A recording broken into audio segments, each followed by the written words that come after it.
大家好啊，歡迎嚟到我哋影片。中意我哋影片記得 like、subscribe 同埋 share。咁啊，過去一個星期咧，環球股市咧，無論係幣市啊、黃金啊、白銀啊、日股啊、韓股啊，全部都跌，港股啊都係跌嘅。咁啊，究竟我哋係咪真係會嚟股災呢？如果股災嘅話，又會出現啲咩機會呢？而我自己咧最近亦都長線咧開始撈呢個機會，因為見到咧個股市下跌咧，都令到有啲嘅股份咧都出現平嘅時間喎。咁究竟係咩股份呢？究竟我哋應該點樣把握呢？咁如果大家想知嘅話，記得將呢個影片睇到最尾。我係陳刀仔。咁接下落嚟嘅內容咧，亦都係教學用途，並非投資建議。大家衡量好風險咧，先去做投資咯。咁啊，呢個影片咧會分為兩個部分。第一部分咧就係根據數據嘅最新分析，同埋股份嘅第二個部分咧就係股份嘅深度分析同埋操作啊。咁啊，大家咧記得將呢個影片睇到最尾啦。咁亦都我哋有喺星期三咧，亦都有個捕捉牛市嘅入門班啦。有三個錦囊咧會送俾大家嘅。第一個錦囊咧就係乘坐長期嘅趨勢，點樣可以做到長線嚟講咧，成為長線嘅贏家咧，可以長線長賺長有咧。呢個第一個錦囊咧就會喺呢個入門班送俾大家嘅。第二個錦囊咧就係散戶指標韭菜線，點樣去揾出潛力嘅倍升股。咁第三個錦囊咧就係獨家嘅指標，幫助大家去判斷牛市同埋熊市嘅。咁我自己介紹下自己啦，我係一個全職嘅投資者啦，曾經以好少嘅本金咧，咁啊滾存到自己嘅第一桶金，亦都係個財經書嘅作者啦，亦都係投資比賽嘅冠軍嚟嘅。咁有一啲公開倉嘅成績啦，2年贏230%，贏咗150萬。咁我哋自己咧一個就都係一個座右銘啦，就投資為咗更加美好嘅生活。咁我自己咧過去一年啊，都不斷去唔同嘅旅行啦，因為我自己其中一個興趣咧就去旅行啦。咁另外我哋亦都會專注自己工作咧喺呢個投資教育啦，同埋陪伴屋企人上面。咁個投資好慶幸咧，我好細個就開始學投資啦。咁投資已經帶俾到我哋好多我自己好多呢啲嘅好處啦。更加開心嘅係就將呢個嘅方法咧分享咗俾超過500個學生。咁見到佢投資成績咧，亦都係越嚟越進步嘅。有個學生2025年啦賺咗一倍啊，大概係50,000美金。有個學生咧2年半贏咗249%，贏咗50萬港紙。有個學生咧3年咧贏咗400倍，400%，咁啊贏咗220萬。咁我哋亦都成績亦都係有目共睹啦，亦都好開心啦。學生咧係做得越嚟越好啦。咁如果大家真係想學識呢套嘅投資方法嘅話咧，成為我哋其中一個優秀嘅學生嘅話咧，咁歡迎咧參加我哋下星期三有一個免費嘅入門班。咁呢個入門班咧會有3個錦囊俾大家送走嘅，俾大家帶走嘅。第一個錦囊咧就係我哋去乘坐長期趨勢，成為長期投資嘅贏家。第二個錦囊咧就係我哋嘅韭菜線嘅獨家嘅指標，點樣去揾出潛力嘅倍升股咧？第三個錦囊咧就係獨家指標，去幫助我哋判斷牛市同埋熊市嘅。如果大家真係想學好一套投資方法嘅話咧，記得去參加翻呢個免費嘅入門班啦。好，事不宜遲，咁我哋即刻咧去分析一下股市。咁啊，最近嚟講咧，成個環球嘅股市都非常之動盪啊。咁我哋咧就即刻去睇一睇，用我哋嘅獨家指標為大家去分析同埋拆解。好，先嚟到我哋嘅系統啦，呢個係我哋嘅網站啦。咁呢個網站亦都係我哋獨家，亦都係我哋獨家嘅系統啦。咁我哋喺呢個網站上面咧，咁樣撳標普500指數啦，我哋先睇下美股嘅狀態啦。去到分析呢一刻咧，美股咧其實係喺過去7個交易日咧係跌咗6個交易日嘅，咁個走勢亦都係過自呢個嘅舊年嘅11月以嚟咧係差唔多最差嘅時間。咁亦都係見到 ATL 不斷咁上升咧，波幅係擴大緊嘅。咁啊，恐懼貪婪指數咧反映出個市場開始仲有啲恐慌嘅狀態，但係又唔係話一個超過一個標準差，即係比較恐慌嘅狀態，都係一個正常嘅狀態，唔算話超級恐慌嘅。咁另外比較擔憂咧，其實就係個 market breadth 嘅情況啦。咁啊，呢個市寬嘅情況，咁啊市寬咧其實已經係跌穿咗50啦，亦都係好喺過去一段時間啦。咁上星期應該同大家分享咗嘅，咁佢有少少叫做紅背馳嘅情況出現，即係話大部分嘅股份咧，其實自1月26號咗啦，1月尾左右咧，其實就開始有一個跟唔上大市升。咁之前都同大家分享過啦。咁呢種狀態咧，好可能咧就會令到個大市咧拖埋落去嘅，因為咧反映咗一啲資金啦，一啲叫做聰明資金咧開始咧就沽售一啲非指數類嘅股份，今日托住個大市咧就似乎係個大市好似冇事咁，但係其實好多股份咧已經叫做外強中乾㗎啦，開始有資金流走。咁而家最新呢，呢個52周淨新高低咧，創一年新低嘅股份咧，係高過創一年新高嘅。咁啊，呢個咧就值得大家去擔憂同埋關注一下啦。咁但係整體而言啦，咁啊美股咧依家個狀態咧，咁啊雖然有好多嘅指標咧都出現咗一個弱勢啦，咁啊但係咧大家亦都要繼續去睇實啦。咁個情況有冇進一步惡化咧？特別喺呢個 market breadth 呢個 market breadth 咧會特別去小心咧，會唔會跌穿埋12月31號呢個低位？如果跌穿埋嘅話，又係 trigger 另一個嘅轉紅嘅信號嘅。咁而呢啲大市咧，如果個資金流係流走啦，指標不斷轉差咧，特別要小心嘅係啲科技類嘅板塊，一啲科技相關嘅股份。咁科技相關嘅股份咧，我哋要特別小心啦。喺呢啲嘅市況，我自己就覺得咧，就呢啲嘅市況咧，盡量都唔好沾手，即係或者過度去操作一啲科技股份，因為科技股份係正正喺呢啲市況上面嚟講咧，個風險嘅胃腩咧係最難去接受或者第一拋棄嘅股份嚟嘅。咁所以咧，我哋要特別去留意科技股咯。再加上咧，如果大家嘅心水清嘅話咧，會留意到一個情況好耐㗎啦，就係科技指數啦，譬如話納指啦，美國嘅科技指數咧，其實係跑輸咗標指咧係一段時間㗎啦。咁其實即係話咧，其實呢次嘅風暴咧，好大機會咧就由啲科技股去觸發嘅。而綜合埋過去一段時間啦，AI 嘅資本開支咧係不斷上升嘅，有機會咧已經 trigger 到一啲 alert，就係個市場上面咧並唔係好接受呢套不斷去燒錢去營運 AI 嘅呢個嘅營運模式。咁所以咧喺呢啲情況咧，我哋特別小心啲科技股咧可能會成為重災區嘅。好，講完美股咧，講港股啦。港股咧其實都係有被拖累啦，其實情況都係非常之相似嘅。同樣喺1月尾嘅時候啦，market breadth 咧已經出現一個叫做紅跌穿嘅情況出現啦。咁另外咧，再睇落去嘅話咧，就見到佢嘅一個嘅波幅咧，都係不斷擴大緊啦。喺1月尾嘅情況咧，已經係不斷擴大嘅。另外52周淨新高低咧，亦都見到有一個情況咧，就係創新低嘅股份咧，係多過創新高嘅股份嘅。咁啊，港股嘅情況亦都好類似。更加類似，亦都係更加令人擔憂嘅情況咧，就係咧港股嘅科技指數咧，亦都係跑輸咗恆指好一大段時間嘅啦。咁港股嘅科技股咧嘅表現咧，其實係比美股科技股表現咧係更加差嘅。咁如果大家最近係有揸住啲美港股嘅科技股，譬如話騰訊啊、阿里啊、美團啊嗰啲股份咧，就會覺得咧係點解啊揸極都好似唔升啊，甚至乎係不斷出現虧損波大嘅情況咧。如果大家去睇翻科技指數咧，呢個嘅問題咧就拆解咗啦，就係科技指數咧其實係跑輸咗好耐。咁再睇翻美國同埋港股嘅科技指數啦，其實大家嘅科技指數都係包含咗好多嘅半導體啦，同埋 AI 股份。咁而 AI 股份方面咧，由於喺內地或者中港兩地上市嘅公司咧，其實成個 AI 賽道咧都係處於一個比較落後嘅位置。咁已經本身成個 AI 嘅板塊已經出現咗一個資本開支，令到市場擔憂啦。而本身港股上市嘅科技股咧，又係處於 AI 嘅落後位置嘅話咧，咁個情況咧就更加差啦。如果係睇個前景嘅話，咁所以亦都唔難理解就點解個科技指數會暫時嚟講咧都係比較差少少啦。咁其實之前都同大家分享過啦，其實港股咧我自己睇嘅長線機會咧，我之前分享過幾隻，嚟緊都會分享一隻港股嘅。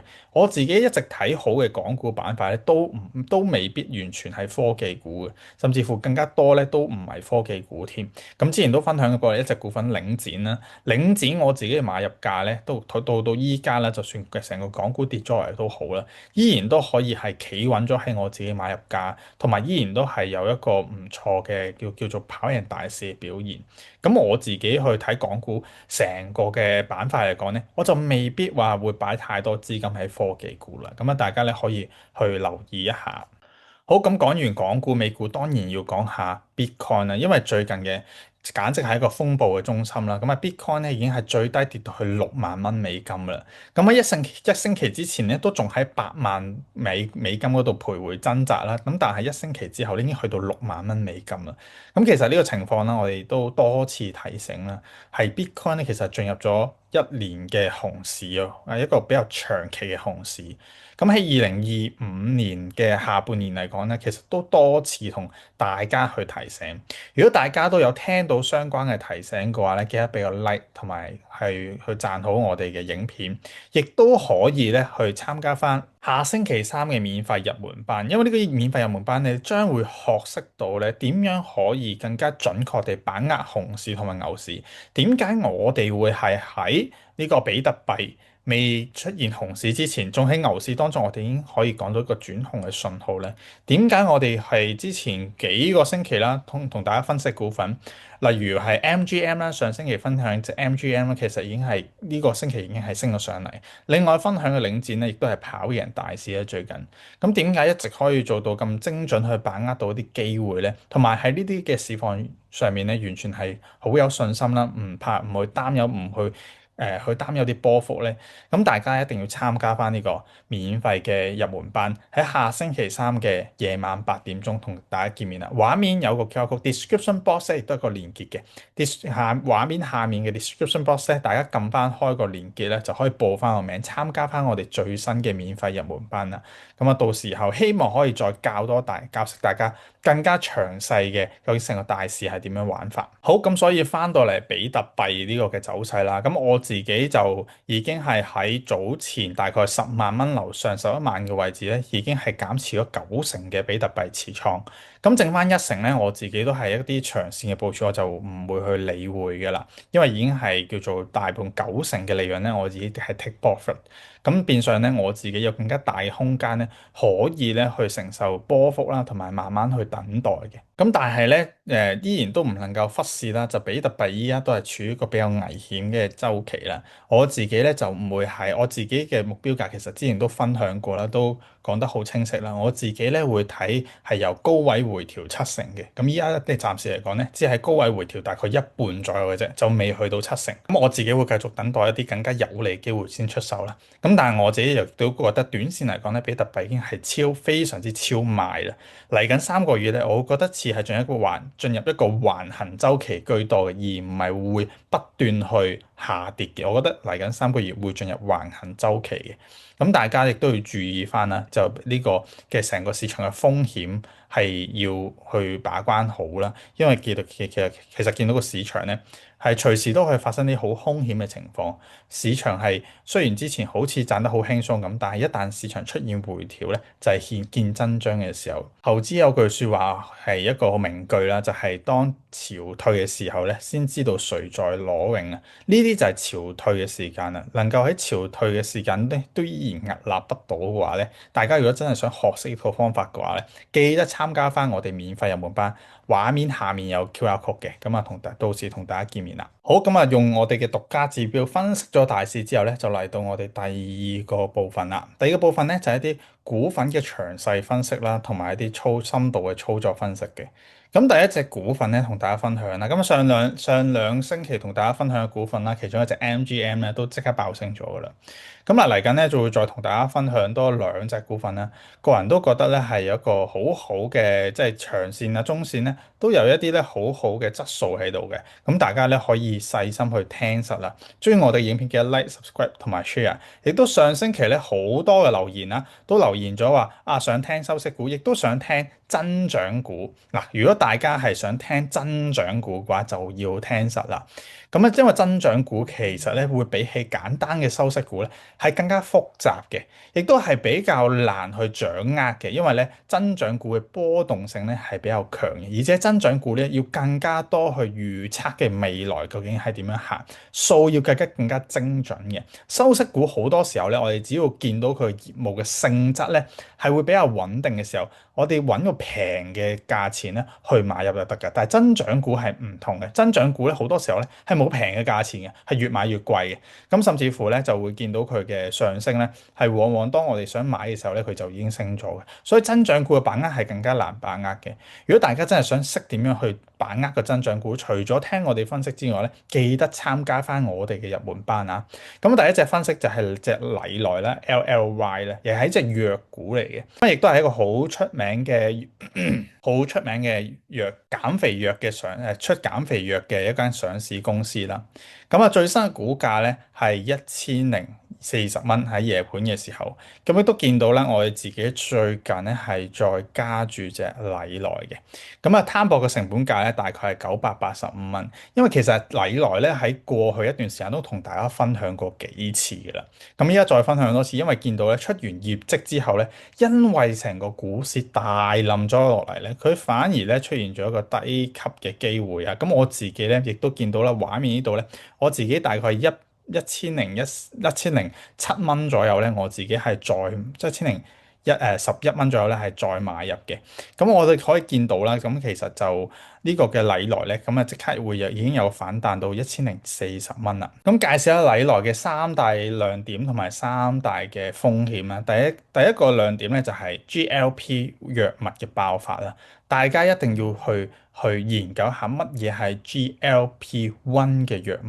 呢個係一個最新嘅減肥產品嚟嘅，咁亦都好多嘅荷里活明星咧都有去採用啦，亦都首富 Elon Musk 都曾經讚好嘅，覺得呢個藥物非常之神奇，對於減肥嚟講咧係非常之有效嘅。咁最新嘅業績啦，呢啲減肥嘅禮來減肥產品嘅銷售咧已經超過11.7個 billion 啊！咁即係117億嘅美金啊，已經係超越咗呢個銷售額。全年咧係達到36.5個 billion，365億嘅美金。咁收入咧係上升咗43%，係大幅咁樣打敗個預期嘅。另外咧，亦都呢個禮來亦都係俾咗一個強勁嘅2026年嘅指引啊。咁預期收入咧係去到800億嘅美金，EPS 係去到33.5至到35蚊嘅。咁其實都高於好多分析師嘅預期。咁而市場嘅反應亦都係非常之正面嘅。當出完業績之後咧，股價係即刻急升嘅。咁啊，曾經都觸及到 One Trillion 嘅一個市值。咁分析師咧依然都係重新去買入啦。市場份額咧亦都係勝過對手。依家禮來喺減肥產品嘅市場份額咧已經係去到60%㗎啦。咁大幅咁樣咧去碾壓住其他嘅對手。咁但係問題咧亦都有三大嘅風險咧，大家要注意翻禮來。第一個風險咧就係價格壓力嘅加劇啦。2026年指引啦，假設如果去到即係一個比較低嘅位置嘅話咧，2025年咧係減咗6%，可能會擠壓咗個毛利嘅。咁另外咧就更競爭同埋供應波動啦，因為另一個對手咧就係呢個樂迪啊，咁係不斷去追趕嘅。咁啊，樂迪咧亦都係另一個好犀利嘅藥企咧，有機會再同大家分析一下，亦都係構成咗禮來嘅風險。第三個風險咧就係高估值嘅波動啦。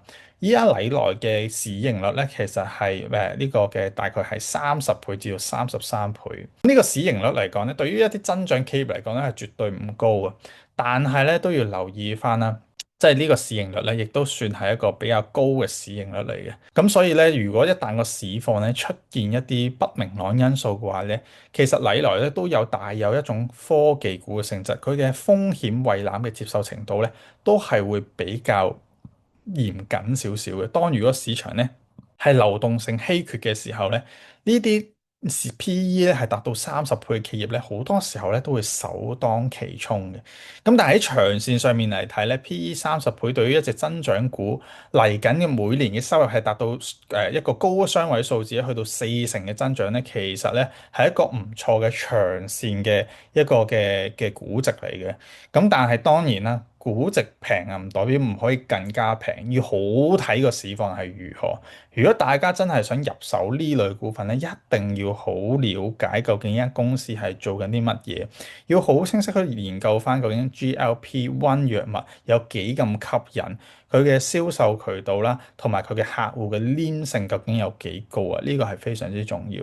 而我覺得有一個更加大嘅潛在亮點咧，就係呢個 GLP-1 藥物咧，依家仲係以一個打針嘅形式去服用嘅。咁但係未來咧有機會變成口服嘅喎。咁啊，到時候咧，大家如果見到佢出到口服藥物嘅話，有可能係另一個增長嘅爆點嚟嘅。咁啊，最近咧出完個業績之後咧，其實本身咧禮來係升到成1100蚊嘅。咁成個股市跌咗落嚟之後咧，究竟呢個會唔會係因為股市即係叫做受累股市跌落嚟嘅機會咧？定係個股市仲有一跌咧？咁就要再睇個市況啦，同埋要睇下大家自己本身嘅持貨能力啦，同埋個倉位管理啊。咁我自己咧就喺大概接近1000蚊嘅左右咧，我自己就再次加貨。我亦都希望未來嚟講咧，會再多。即係再慢慢增加個倉位，同埋咧係比較長線去持有，因為我自己嚟講咧都幾睇好減肥藥物咧呢隻咁新型嘅藥物咧，呢個未來嘅發展同埋表現嘅。好，咁講完禮來咧，咁啊今次呢個影片咧，再送多一個分析分享俾大家，就係隻普普馬特啦。咁啊，其實普普馬特9992咧，我哋之前都分享過好多次㗎啦。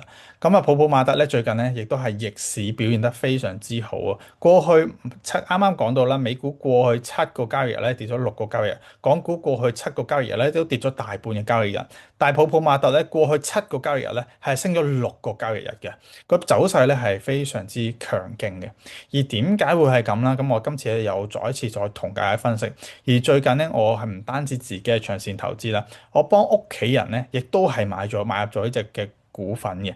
咁喺大概個成本價喺231蚊左右呢個位置，咁而家已經有少少浮動利潤嘅啦。如果大家之後都見得翻一啲比較有支持位嘅價位咧，亦都係真係要睇實啲啊，留意翻呢個機會啦。咁普普馬特咧其實有3大嘅亮點嘅，第一個亮點咧就係最新嘅回購咧持續催化。2026年1月份咧係斥資咗超過，即係公司斥資咗超過3.5億嘅港元回購咗190萬股，係近2年嚟講首次嘅。上次嘅回購咧已經係要追溯翻去2024年嘅年頭啊。咁當時回購完之後咧，普普馬特就由10幾蚊係升到200幾蚊嘅。咁今次嘅回購咧係彰顯咗管理層嘅信心啦。咁依家咧已經由低位咧升到30%。咁日歷第二個亮點咧就係新 IP 嘅爆款推動啦，敲敲樂系列啊、電子木魚啊、Twinkle Twinkle、Twinkle Twinkle 啊，同埋一啲Skull Panda 嘅繼續都係熱賣，減低咗對於 Labubu 嘅依賴。咁你第三個亮點咧就係海外同埋 IP 嘅生態重估啦，歐美係加速咁拓店嘅。咁啊，根據最新嘅佢嘅銷售數據咧，其實咧海外市場嘅銷售比例咧已經係超過咗一半啦。咁所以我自己喺我覺得呢三大亮點咧係好值得大家關注。而最值得關注咧都係第一點，就係最新嘅回購咧，大概成本價咧係170至180蚊嘅港紙嘅。咁呢個回購咧喺上一次做咗呢個回購之後咧，普普馬特就再冇跌過啦，係不斷上升。係，亦都要同大家講翻三大風險啦。Labubu 嘅熱度咧，的確係不斷放緩緊嘅。見到佢嘅二手買賣價咧，Labubu 由以前係炒價，呢家咧係要虧損出售嘅。第二點咧就係高基數嘅增長壓力啦。2025年爆發之後咧，2026年嘅增速咧好明顯咧，一定係會放緩，冇以前咁勁噶啦。咁亦都競爭亦都好加劇啦，見到好多因為見到普普馬特做得咁好咧，好多盲盒嘅公仔嘅公司咧都不斷去推出嘅。第三咧就係估值嘅波動放大啦。咁見到普普馬特咧，其實咧之前係跌過去170幾蚊嘅。咁啊見到個波動嘅範圍咧都好大下。咁即使係佢可能佢嘅一啲嘅業績啊都係比較好，但係呢個波動性咧好影響大家嘅持倉嘅比例嘅。咁啊，綜觀嚟睇咧，咁我自己覺得咧就普普馬特咧最重要咧都係要睇翻成個嘅呢個盲盒嘅一個嘅風氣咧。如果大家係有留意翻每一間門市啊，即係平時都會去行街去睇到普普馬特嘅話，你都會留意到咧，其實門市上面嚟講咧，依然係充滿人潮嘅，即使冇之前咁多啦，亦都係唔錯嘅。更加重要嘅，大家試下，如果去外國啦，去歐洲、歐美國家去旅遊嘅話，你會見到當地嘅一個普普馬特嘅門市咧，都係爆晒棚嘅。我之前喺巴黎啦、羅浮宮啦，就點解其中一個我自己依然會比較對於普普馬特有信心咧，就係我去到羅浮宮嘅一個普普馬特嘅專門店咧，都係排晒長龍嘅。咁所以我自己就會覺得咧，就暫時嚟講啦，呢個嘅盲盒咧，依然已經係成為咗年輕人新一代年輕人，即係以前嚟講啦，我哋就要去一啲嘅上癮咧，就可能係以前嚟講就係可能食煙啊，可能係賭博啊，咁但係新一代啦，Gen Z 世代嘅一個嘅上癮咧，就可能就係抽公仔。咁呢個嘅新嘅一個嘅消費形態咧，似乎喺一段時間內咧都未反轉。更加重要嘅就係咧，公司嘅回購咧係彰顯咗信心嘅。咁公司咧斥資咗3.5億嘅港紙去買入，唔單止公司回購彰顯咗信心啦，喺公司回購之後，即刻見到成個市場嘅信心咧都唔同晒，即刻係會覺得咧就呢個公司嘅前景咧係因為有呢個管理層啦，同埋呢個公司嘅回購咧都加大咗成個信心喺度。咁所以就綜合翻三大亮點、三塊嘅風險咧，大家咧可以衡量一下，同埋咧最重要係學識一套好嘅投資方法，而唔係不斷去聽 number，呢頭賺完嗰頭就輸翻。如果大家都仲係有啲投資呢度嘅問題嘅話咧，記得畫面下面有個連結嘅，咁撳翻個連結咧可以報名翻我哋星期三嘅免費入門班。咁希望喺呢個免費入門班咧可以教到大家三件事。第一樣嘢係點樣可以長期去坐一啲咧高好嘅公司、好質素嘅公司。第二樣嘢咧就係教識大家咧散戶線係點樣用。第三樣嘢咧送俾大家咧就係獨家指標，幫助判斷牛市、熊市嘅。咁我哋就下星期三免費入門班見大家啦。今次影片去到呢度，再見，拜拜。